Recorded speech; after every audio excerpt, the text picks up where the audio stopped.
आज कक्षा द्वादश की इस वीडियो में हम लोग पढ़ने जा रहे हैं 1/2 समीकरण के अनुप्रयोग।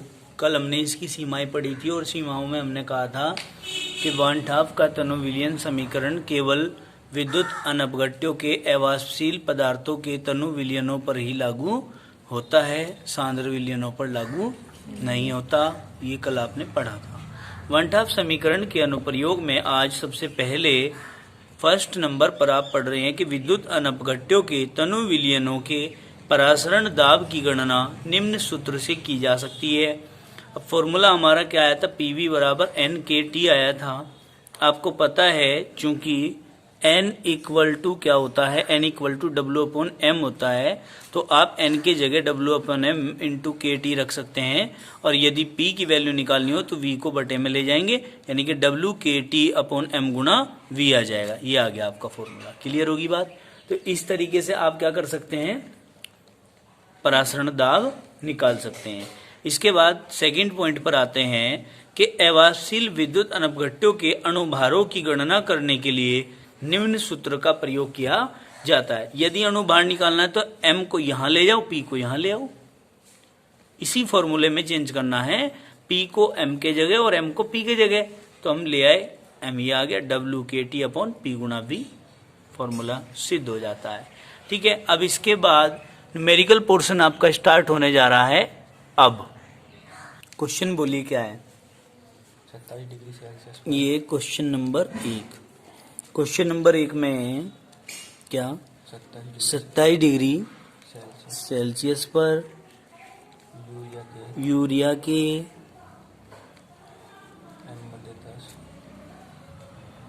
M/10 कोमा लगा दो, फिर को विलयन का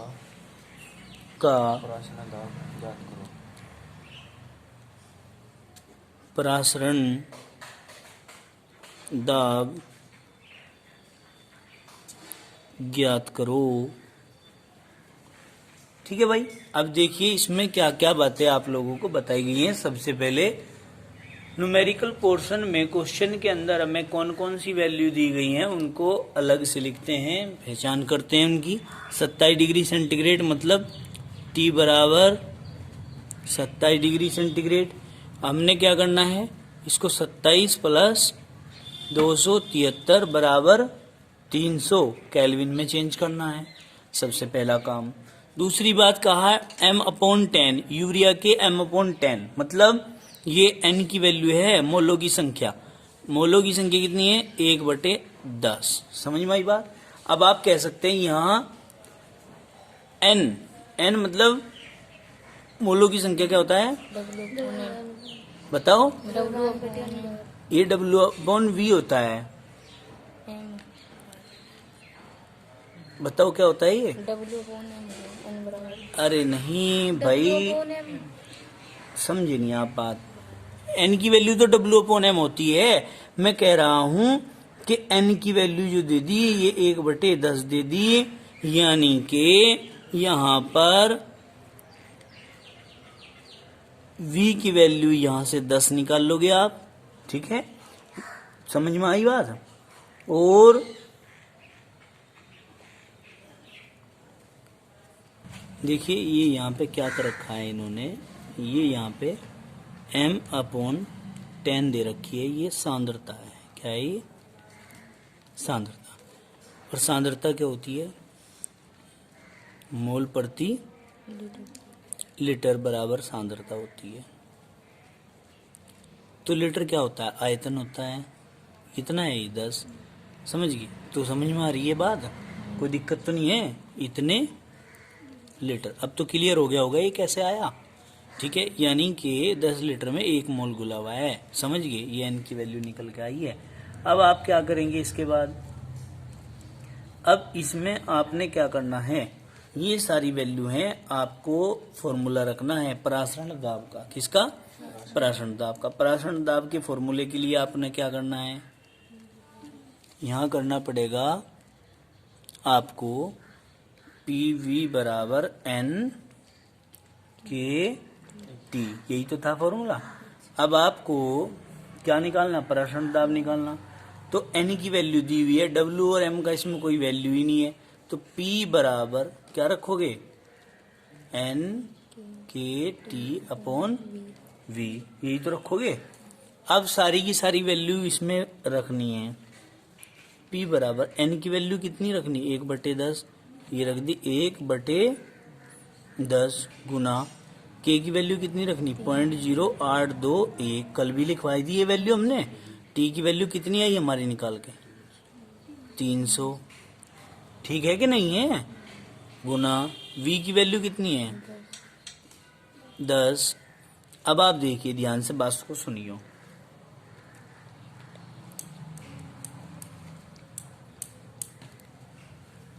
इसको एक काम कर लो, यहाँ पर 1 लीटर ही मान के चलो अभी, क्या V की वैल्यू 1 लीटर, इसे बुक से पर्सन का मैच करेंगे पहले, ठीक है।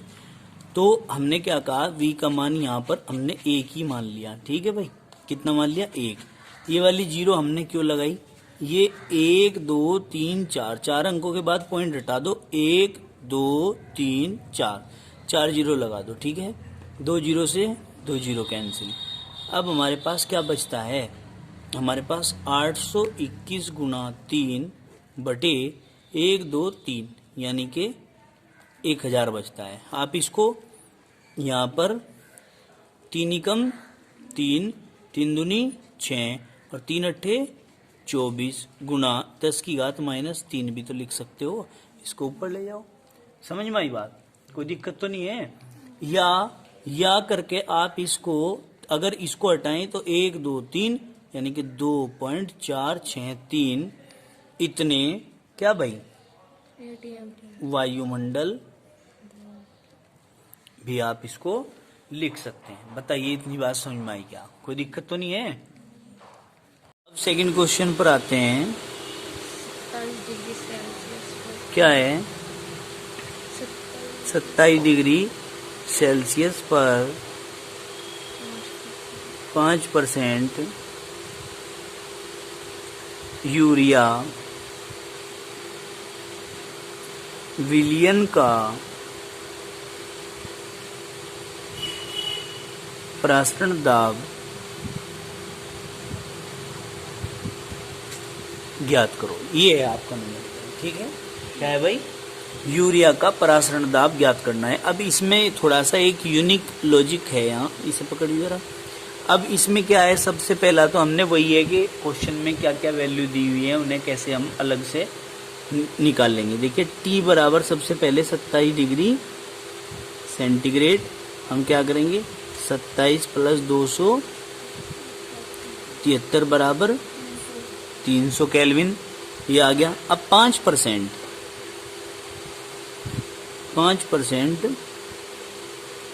अर्थात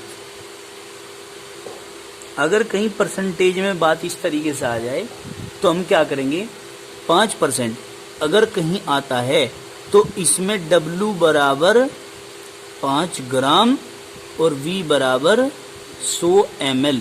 इसका मतलब है 5% का परसेंटेज 100 में मापी जाती है ना, तो आप क्या कहेंगे कि 100 ml में 5 ग्राम पदार्थ घुला हुआ है, तो 5% विलयन बन रहा सांद्रता का। समझ में आई बात, क्या कहा कि 100 ml में 5 ग्राम यदि घुला हुआ है तो 5% सांद्रता का विलयन तैयार होता है। समझ में आई बात। फिर इसने क्या कहा, परासरण दाब ज्ञात करना है। क्या करना है भाई, परासरण दाब। कैसे ज्ञात करेंगे, परासरण दाब के लिए फॉर्मूला क्या आया था बताओ, P बराबर WKT/M गुना V। समझ में आ गई बात, कोई दिक्कत तो नहीं है। अब देखो क्या एन, हमने एन का मान W/M नहीं रख दिया, वो तो फॉर्म में ले आए इसको, ठीक है नहीं। पहले तो हम निराकरण करते आ रहे, शुरू से स्टार्टिंग करते थे, अब हमने डायरेक्ट रख दिया T की वैल्यू। अब W का मान कितना है 5 गुना K का मान 0.0821 जो याद रखनी है आपको वैल्यू, गुना T की वैल्यू कितनी है 300 बटे, फिर यहाँ M की वैल्यू है हमें पता नहीं, और V की वैल्यू कितनी है बताओ। अब एक चीज ध्यान रखनी है, वो क्या है कि जो v की वैल्यू है ये ml में नहीं रखी जाती, क्योंकि जब आपने प्रासरण दाब का मात्रक लिखा था तो वहां पे लीटर वायुमंडल प्रति कुछ ऐसा आया था, तो लीटर में आया था मान मात्रक का। तो हम इसको लीटर में चेंज करेंगे तो क्या करेंगे 100 बटे 1000 लीटर, या क्या आ जाएगा भाई 0.1 लीटर। आप ये लिख सकते हो, कोई दिक्कत तो नहीं है लिख सकते हैं ना। और m की वैल्यू, ये m का मान कहां से निकाल लेंगे, m का मान तो हम क्या कहेंगे यूरिया का अनुभार क्या होता है NH2CO NH2, नाइट्रोजन का 14 प्लस 2 गुना 1 प्लस कार्बन का 12 प्लस ऑक्सीजन का 16 प्लस फिर नाइट्रोजन का 14 प्लस 2 गुना 1, तो क्या करेंगे भाई 14 plus 2 plus 12 plus 16 plus 14 plus 2। अब देखिए 16 और 16 और 16 दिया 48, 48 और 2 50 और 10 60, कितना आ गया 60 आ गया। तो बेटे मैं m की वैल्यू यहाँ क्या लिखूं 60 गुना, और v की वैल्यू क्या लिख सकता हूँ मैं यहाँ पे इसको 0.1 लिख लूं, या फिर चाहे मैं यहाँ पर जो है इसको 100 बटे 1000 कर दूं, यानी कि क्या करूं 100 यहाँ गुना 1000 यहाँ पर, ऐसे भी तो कर सकता हूँ। अब क्या करूं देखो ध्यान से समझना, पॉइंट हटा दी 1 2 3 4, यानी कि 1 2 3 4 ये 0 लगा दी।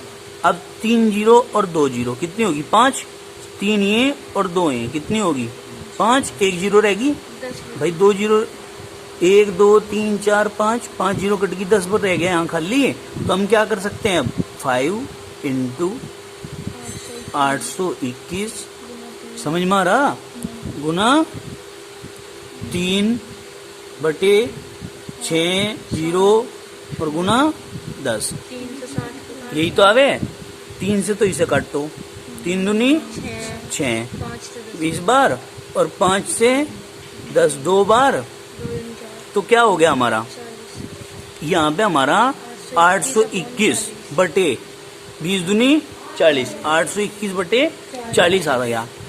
ये आ गया बेटे P बराबर क्या 821 बटे 40, कोई दिक्कत तो नहीं है। अब हम क्या करेंगे, हम इसको भाग देंगे, कैसे मैं इसको 821 बटे 4 गुना 10 करूं और 4 से इसे भाग दूं, 4 दूनी 8 है, फिर ना चलने की 0, फिर यहाँ 2 21 4 पंजे 20, लगभग इतनी बार चल गया, और बटे 10। तो भाई जब हम इसे भाग करेंगे तो क्या आ जाएगा, एक 0 से ये यहाँ लग जाएगी पॉइंट, यानी कि 20.5 वायुमंडल आ जाएगा आंसर। कितना आ जाएगा 20.5 वायुमंडल, ये आ गया आपका। कोई दिक्कत है क्या, गुना भाग करनी, कहाँ बच रहा है 4 5 20 का 4, हाँ तो बस लगभग चल गया पूरा बेटे, पूरा हो गया, ठीक है नहीं, कोई दिक्कत तो नहीं है। आगे चलाना चाहो, एक बच रहा आगे, फिर 0 लगा के 10, फिर 4 दूनी 8, 2 आ जाएगा यहाँ, बस इतना हो जाएगा ज्यादा आगे समझ में। लेकिन हम उसे चलाते नहीं, हम केवल इतना ही रखते हैं, बस समझ में आ गया। अब हम नेक्स्ट क्वेश्चन पर चलते हैं। क्वेश्चन नंबर है हमारा क्या, बोलो 10 डिग्री सेल्सियस पर क्वेश्चन नंबर 3, समझ में तो आया है न्यूमेरिकल, समझ में नहीं आया। क्वेश्चन नंबर 3 बोलो, 10 डिग्री सेल्सियस पर आपकी समझ में आया भाई। अब देखो 10 डिग्री सेल्सियस पर 10 ग्राम 10 ग्राम यौगिक को 1 लीटर विलियन में घोलने पर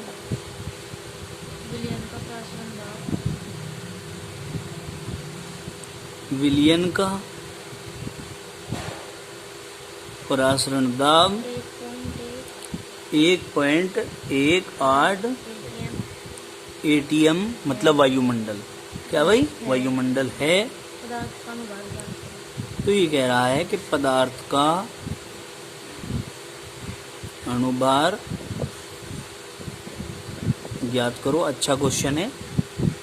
कैसे करेंगे भाई पदार्थ का अणुभार ज्ञात कैसे करेंगे, ध्यान से समझना। देखो सबसे पहले क्वेश्चन में हमने क्या करना होता है, वैल्यू पुटअप करनी होती है, वैल्यू अलग निकालेंगे। वैल्यू कैसे निकालेंगे, ये 10 डिग्री सेंटीग्रेड है तो आंसर इसका हम निकालने लग रहे हैं। सबसे पहले ये वैल्यू देखो किसकी है, T बराबर 10 डिग्री सेल्सियस। इसको क्या कर सकते हो, 10 + 273 बराबर 283 केल्विन आ गया। कोई दिक्कत है क्या? ठीक है बेटे।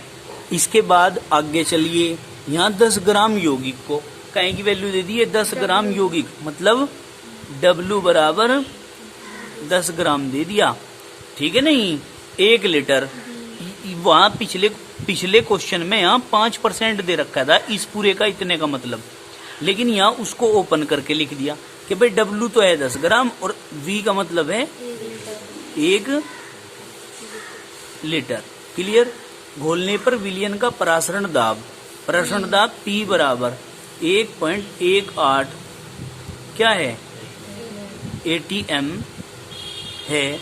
अणुभार निकालना यानी कि M की वैल्यू की गणना करनी है। ठीक है, अब भाई गणना करेंगे M की वैल्यू की। हम कैसे करेंगे देखो ध्यान से।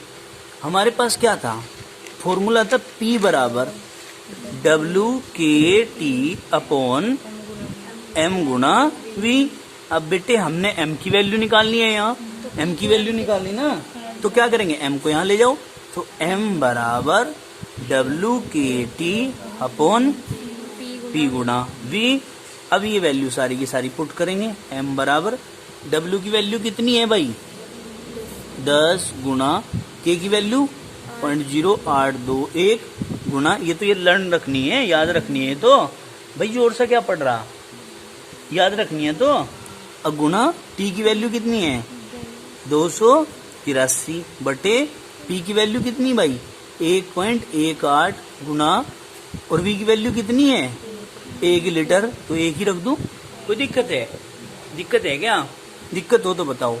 अब हम क्या करेंगे, यहाँ से पॉइंट हटाओ, 4 अंकों के बाद थी 1 2 3 4, यहाँ से पॉइंट हटाओ, कितने अंकों के बाद थी 2 अंकों के बाद, लो 2 जीरो से 2 जीरो कट, 1 जीरो से ये जीरो भी कट, बचा क्या हमारा यहाँ, यहाँ हमारा क्या रह गया, यहाँ हमारा रह गया 821 गुणा 283 बटे क्या भाई 118 गुणा 10, ये बचता है। ठीक है, अब इसका पूरे का सॉल्यूशन देंगे हम। पूरे का सॉल्यूशन देंगे तो कैसे देंगे, देखो इसकी गुना करी, यदि इसकी गुना करते हैं, इसकी पूरे की गुना करके हमारे पास आता है 43 बटे इसकी गुना करते हैं तो हमारे पास आता है 1180, और इसको हम डायरेक्टली अगर इसको हम डिवाइड करते हैं तो ये आता है 196.9, क्या आता है 196.9।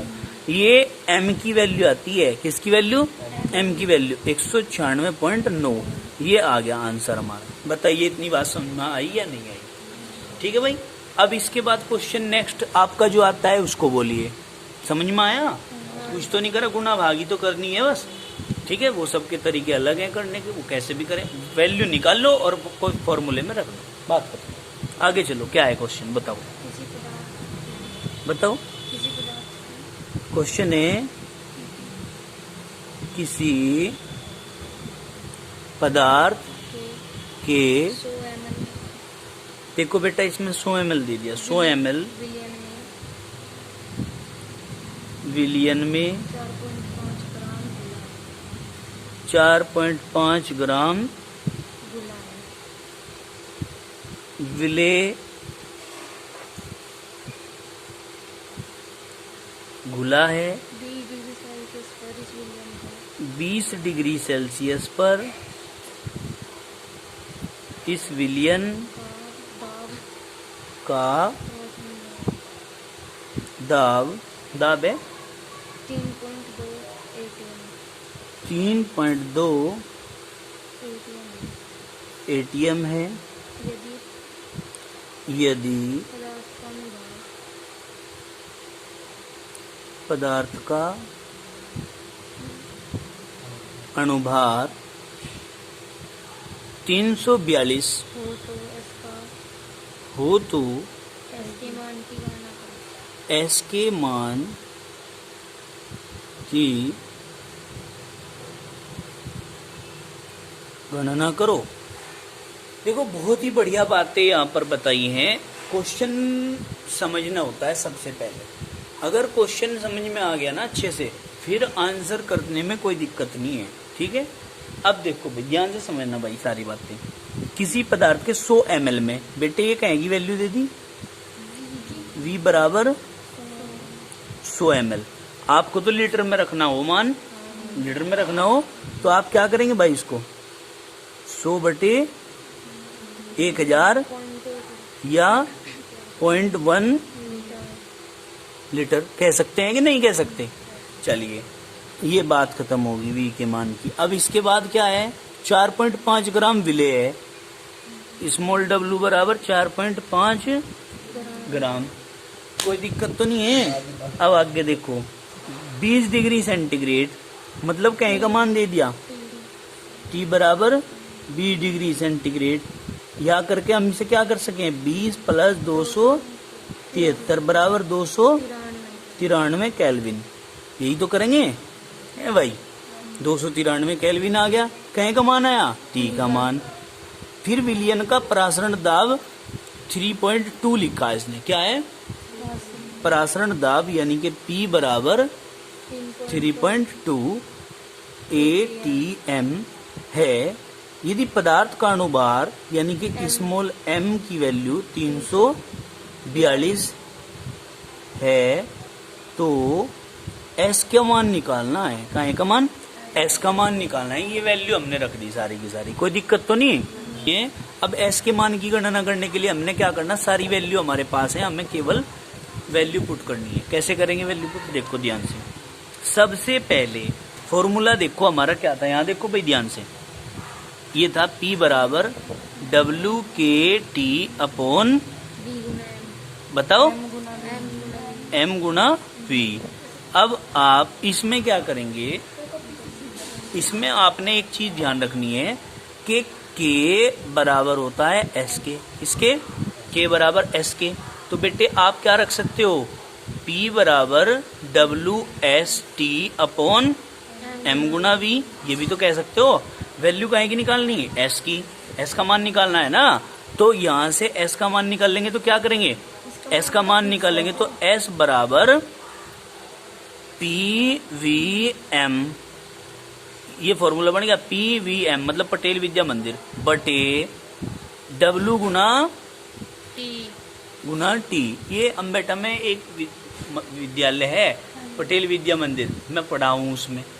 ठीक है ना, जब वो स्टार्ट हुआ था टीन की चद्दर डली हुई थी छत पे, और जब मैं उसमें पढ़ा था स्टार्टिंग में पटेल विद्या मंदिर, तो मेरे याद आ गया, मैंने लिख दिया पटेल विद्या मंदिर। अब देखिए किसका मान, K का मान फिक्स है, लेकिन वो जब वो निकलवा रहा तो हम क्यों कहें फिक्स है, बताओ।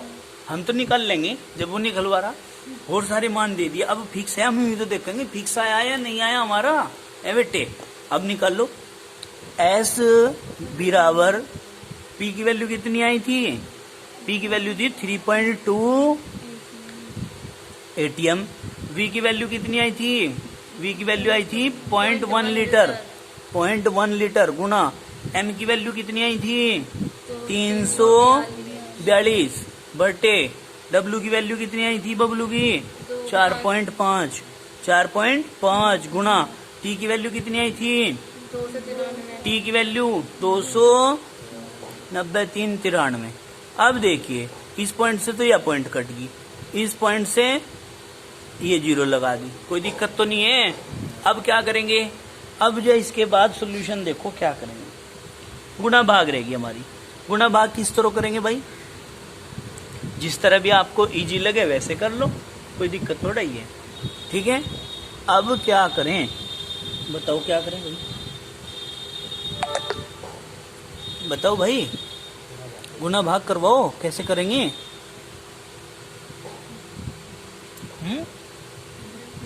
देखिए इसको हम काटते हैं, 3 से काटेंगे। 3 से यदि अब इसको काटते हैं तो किस तरह कटेगा भाई? 3 से कटेगा 3 एकम 3 और 3 पंजे 15 और 3 से काटते हैं 3 एकम 3 और 3 एकम 3 और 3 चौक 12। तो ये आ जाता है आपका यहाँ पर क्या आ जाएगा? 32 गुना 114 बटे 15 गुना 293 गुना 10, ये आ जाता है। ठीक है, अब इसको आगे और डिवाइड करेंगे तो कैसे होगा डिवाइड? इसको और छोटा कर लेते हैं, 2 से इसे काटते हैं तो 2 एकम 2, 2 छीक 12 और 2 पंजे 10। ठीक है, ये आपका आ गया 16 गुना 114 बटे 15 गुना 293 गुना 5। ठीक है, अब क्या करोगे? अब तो बस गुना भाग ही करनी फाइनल।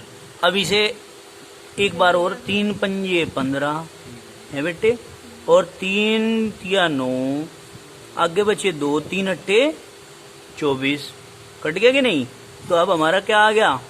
अब हमारा आ गया 16 गुना 38 बटे 5 गुना 293 और गुना 5। 25। अब देखिए भाई, इसके बाद आप लोगों ने क्या किया? 16 गुना 38 करते हैं तो 608 आता है और 5 गुना 293 करते हैं तो 7325 आता है। डिवाइड करने पर आपका आंसर निकल के आएगा 0.083 लीटर वायुमंडल यानी कि एटीएम प्रति केल्विन प्रति मोल, यही तो है।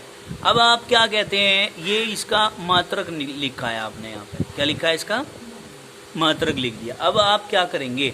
अब आप नेक्स्ट क्वेश्चन करेंगे। ये क्वेश्चन यदि समझ में आया हो तो, समझ में नहीं आया ये क्वेश्चन आपकी, बताओ भाई, समझ में आया है? हाँ जी या ना जी? चलिए अब आगे बताइए क्या है क्वेश्चन, बताइए भाई। क्वेश्चन नंबर 5 बताओ, समझना ध्यान से। 24 डिग्री सेल्सियस पर गन्ने की शक्कर के विलयन का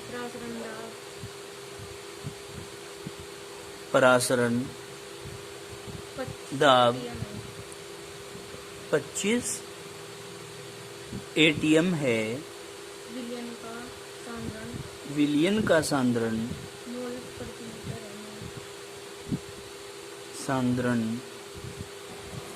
क्या कहा बेटे? सांद्रण मोल प्रति लीटर में ज्ञात करो। ये अब देखो, इसमें आप लोगों का ये 2.5 एटीएम होगा आंसर, ये ना क्वेश्चन। अब देखिए, सांद्रता निकालनी है। क्या निकालनी है? सांद्रता। अब सांद्रता को ही पॉइंट आउट करके चलेंगे। हमने कहा 24 डिग्री सेंटीग्रेड, तो बेटे देखो T बराबर कितना? 24 डिग्री सेंटीग्रेड। इसको आप 24 प्लस 273 कर लो, जोड़ियो कितना आता है? 297 केल्विन आता है। ठीक है बेटा। और यहाँ पर परासरण दाब मतलब P बराबर भी दे रखा, कितना है? P बराबर है 2.5 एटीएम है। समझ में आई बात? इसने कहा सांद्रता निकाल लो, तो सांद्रता निकालने के लिए आपको फॉर्मूला लिखवाया था। P बराबर क्या था भाई?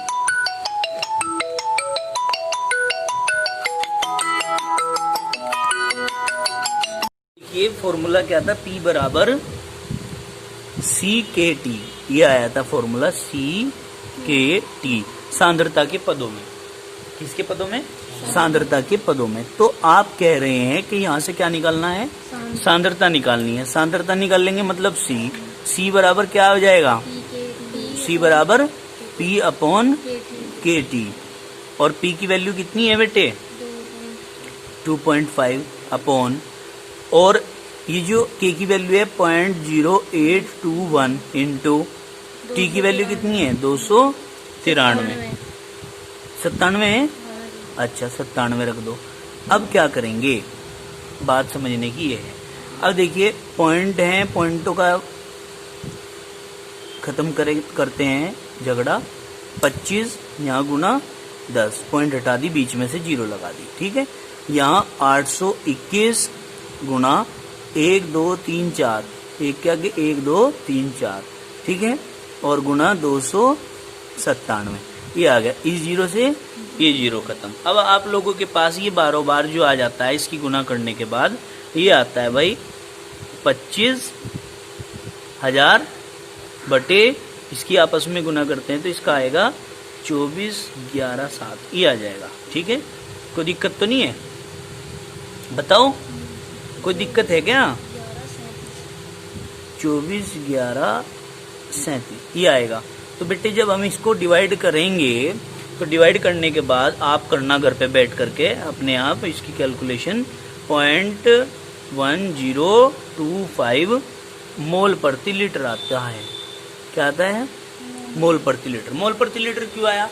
क्योंकि सांद्रता को हम सदैव मोल प्रति लीटर में ही फाइंड आउट करते हैं। समझ में आ गई बात? कोई दिक्कत तो नहीं है? सांद्रता को किस में फाइंड आउट करते हैं? मोल प्रति लीटर में। क्लियर हो गया क्या? अच्छा, ये क्वेश्चन भी आपका हो जाता है। यदि इस टाइप का कोई भी क्वेश्चन आप लोगों के पास आता है तो आप ऐसे कर लेना है। ठीक है, आगे चलते हैं। क्वेश्चन नंबर क्या है हमारा, बताओ। क्वेश्चन नंबर 6 समझ में आ रहा है बेटे? देखो क्वेश्चन नंबर 6 बताओ क्या है। 20.6 ग्राम 20.6 ग्राम NaBr को 500 ml NaBr को 500 ml। अब देखो आप 500 ml बताइए भाई। जल में घोला जल में घोला गया गया है। है। प्राप्त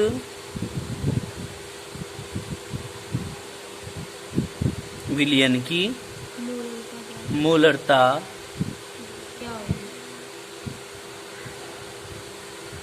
क्या होगी? Na बराबर ये आपको क्वेश्चन निकालना है। ठीक है, आप देखिए इसमें ध्यान से। 23 इसमें बेटे क्वेश्चन में लिखा हुआ होगा Na बराबर 23 Br बराबर 80। ये इसका अनुभार होता है। क्या होता है?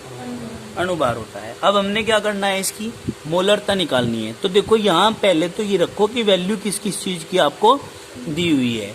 बैठो, अब देखो यहाँ पर 20.6 ग्राम NaBr कहीं की वैल्यू है? 20.6 ग्राम किसकी वैल्यू है? W की। W बराबर 20.6 ग्राम। ठीक है नहीं, यानी कि मात्रा है ये। क्या है ये? मात्रा किसकी? NaBr की। यहाँ लिख दो NaBr की मात्रा। कोई दिक्कत तो नहीं? अब इसके बाद 500 ml यानी कि V की वैल्यू दे दी 500 ml। इसको लीटर में चेंज करना है तो क्या करेंगे? 500 बटे 1000 लीटर घोला गया। प्राप्त विलयन की मोलरता क्या होगी? अब देखो बेटे दो चीजें आपको दी गई हैं, मोलरता का फॉर्मूला लगाएंगे। बताओ यहाँ ध्यान से। मोलरता बराबर, देखो दो फॉर्मूले, दो तरीके से फॉर्मूले रख सकते हैं हम। मोलरता के फॉर्मूले को दो तरीके से रख सकते हैं। दो तरीके से कैसे बेटे बताओ? सबसे पहले तो पदार्थ के मोलों की संख्या बटे विलयन का आयतन गुना आयतन ml में, तो यहाँ 1000। ठीक है, और यदि यहाँ लीटर में तो यहाँ कुछ नहीं, फिर कुछ नहीं लिखने की। समझ में आई बात? अब आप लोग एक काम कर सकते हैं, आप देखेंगे इसमें की मात्रा भी दी हुई है इसमें तो भाई। ठीक है, मात्रा भी दी हुई है और हमें यहाँ मोलों की संख्या तो है नहीं हमारे पास कि हम ये फॉर्मूला रखें। तो हम इस फॉर्मूले को मात्रा वाले फार्मूले में चेंज कर लेते हैं। कैसे चेंज करते हैं? यहाँ लिखेंगे मोलों की संख्या, चूंकि मोलों की संख्या बराबर पदार्थ की मात्रा बटे अणुभार। ठीक, ये वाला इसमें पुट करते हैं, यानी कि मोलरता बराबर क्या लिखोगे भाई यहाँ पे? अब जा, पदार्थ की मात्रा, मोलों की जगह क्या लिखेंगे?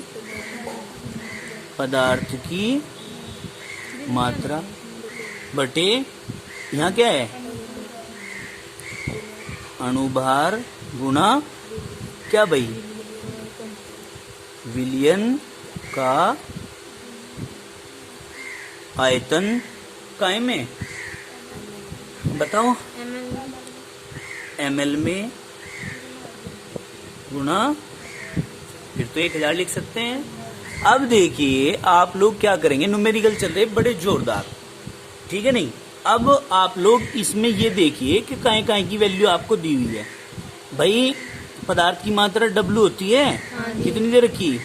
20.6 बटे अणुभार है, नहीं है तो रहने दो, कोई बात नहीं। अभी विलयन का आयतन कितना है? 500 ml। ml में दे रखा, हमने यहाँ लीटर में चेंज किया था, लेकिन ये रख दो 500 गुना 1000। अब अणुभार तो नहीं है ना, अब अणुभार निकाल लेंगे। अणुभार निकाल लेंगे तो कैसे निकलेगा अणुभार? किसका है भाई? NaBr का अणुभार, यानी कि 23 + 80 बराबर कितना हो जाएगा? 100। देख लियो 103। तो ये आ गया जी 103। यहाँ पे कोई दिक्कत तो नहीं है। अब आपने क्या करना है, 500 से तो 2 बार कट गया ये, ठीक है। तो मैं क्या लिखूंगा यहाँ?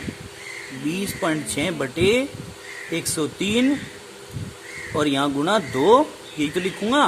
पॉइंट हटा दो, गुणा 10, 103 दूनी 206। तो क्या आ गया बेटे? 2 दूनी 4 बटे 10 अर्थात 0.4 मोलर आ गया, मोलर। ये आ गया आंसर। बताओ जरा समझ में आई क्या बात? कोई दिक्कत तो नहीं है? समझ में आया? इसके लिए एक फॉर्मूला डायरेक्ट आपको बुक में लिखा हुआ मिलेगा, वो उसका भी मतलब यही है। उसका मतलब क्या है? उसका मतलब है जहाँ कहीं मोलरता की बात आती है, मोलरता निकालने की, तो वहां हम ये फॉर्मूला रख देते हैं, मोलरता गुणा आयतन बराबर क्या? W/m गुणा 1000। 100 बहुत याद रहे आपके, ये फॉर्मूला भी रख दें डायरेक्ट, ठीक है नहीं। इसका मतलब भी यही है, ये फॉर्मूला भी इस पूरे के सॉल्यूशन के बाद ही निकला। ये जो आपने सॉल्यूशन निकाला उसके बाद ही निकला है। बस ये जेन्युइन एक लॉजिकल यूनिक फॉर्मूला आपको दे दिया, इसमें वैल्यू रखो और निकाल दो, ठीक है। लेकिन हम तो अपने को उसी को लेकर के चल रहे हैं, जब भी कोई दिक्कत नहीं है। इसमें फॉर्मूला रख दे जब भी कोई दिक्कत नहीं है, ठीक है। अब इसके बाद ये क्वेश्चन आपके समझ में आया हो तो मैं आगे चलूँ। क्वेश्चन नंबर नेक्स्ट कौन सा है? 7। बोलिए क्वेश्चन नंबर 7। 5.8 ग्राम 5 ग्राम NaCl को 250 ml जल में घोला गया है।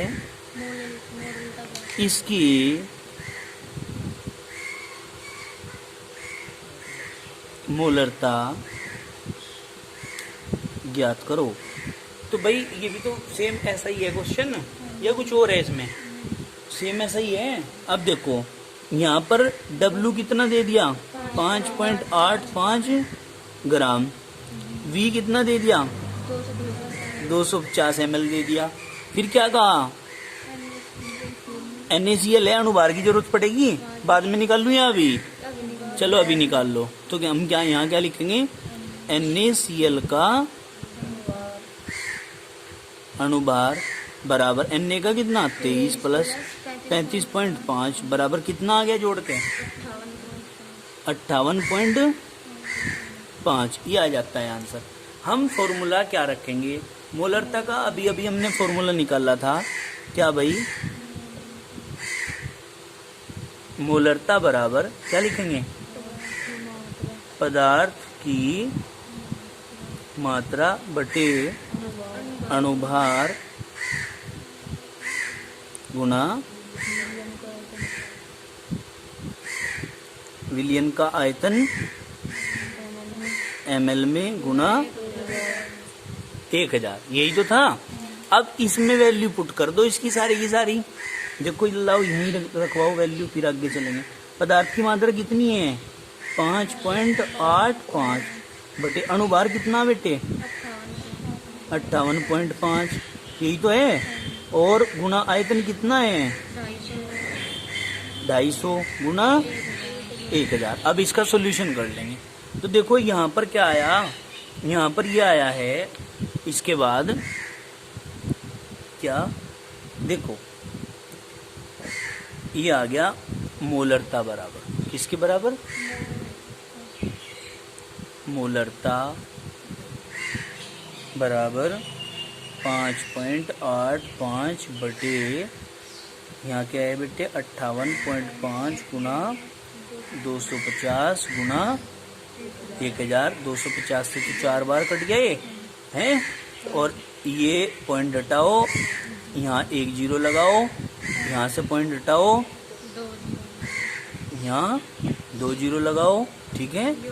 इस 0 से ये 0 कट गई, इससे पूरे से ये कट गया, यानी कि क्या आ गया 4/10 बराबर आ गया 0.4 मोलर। समझ में आ गई बात। इस तरह आप इस न्यूमेरिकल का आंसर निकाल सकते हो, समझ गए। और आज के लिए इतना ही काफी। 7 न्यूमेरिकल आज हम इस वीडियो में अपनी पढ़ चुके हैं, बाकी जो बचा वो हम कल करेंगे। आज के लिए इतना ही काफी है। धन्यवाद। मेहनत से कार्य करें, निष्ठा से, और माता पिता की आशाओं पर खरे उतर के दिखाएं, धोखा मत दें, माता और पिता को भी और आचार्य लोगों को भी।